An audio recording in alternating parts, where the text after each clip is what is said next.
একটা রামু, সেটা রামু তো আর কেবল রাখাইনদের না, বৌদ্ধদের। আর বৌদ্ধরা তো কেবল বাংলাদেশের না, এরকম হয়ে গেল আর কি। রাখাইনদের সাংগ্রা উৎসবটা অত্যন্ত আনন্দের এবং জাঁকজমকভাবেই হয়। সারা দেশে কক্সবাজার ছাড়াও বরগুনা, পটুয়াখালীতে সাংগ্রা উৎসব পালনের জন্য বিরাট আয়োজন করছে। এই ব্যাপারে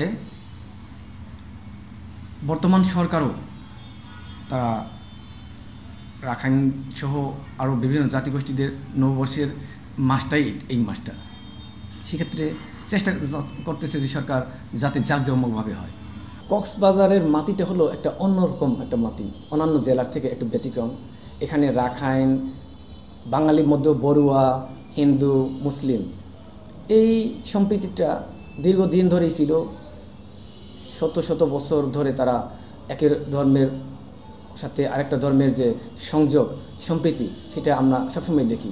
হিন্দুদের দুর্গাপূজাতে মুসলিমরা যায়, ঈদের আনন্দতেও হিন্দুদের সাথে রাখাইনদের সাথে একের অপরের সাথে কোলাকুলি করে, সেটা তো প্রাচীন। তো আমি মনে করি এই প্রাচীন সেতু বন্ধনটি দায় মুক্তি হবে এবং তারা ফিরে পাবে প্রাণ। সেটা হলো রামু সেই অপ্রীতিকর ঘটনাটাকে তারা যদি এই সমাধান করতে পারে, আমি মনে করি এই সরকারই পারবে। সম্প্রীতির সাথে ঐতিহ্যের আমাদের বাংলাদেশে রয়েছে।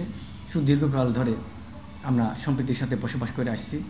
একের অপরের সংস্কৃতির প্রতি শ্রদ্ধা, একটা পাশাপাশি জাতীয়তাবোধ, সেটা আমাদের সমাজের মধ্যে আছে। রাখাইনরাও তার ব্যতিক্রম নয়। রাখাইনরা প্রতি বছর তারা বিভিন্ন ধর্মীয় অনুষ্ঠানেও, সাংঘাই অনুষ্ঠানে তো প্রতি নতুন বছরে তারা শুভকামনাতে দেশের প্রতি, বিশ্বের প্রতি, বিশ্ববাসীর প্রতি তারা শুভকামনা জানায়, যাতে সংঘাতময় না হয়, যাতে কোনো ধরনের মানুষ ক্ষতি না হয়, কোনো ধরনের মানুষ যেন কষ্ট না পায়। পৃথিবীতে ভালোবাসা যেন একের অপরের প্রতি শ্রদ্ধাবোধ থাকে, মমতা থাকে।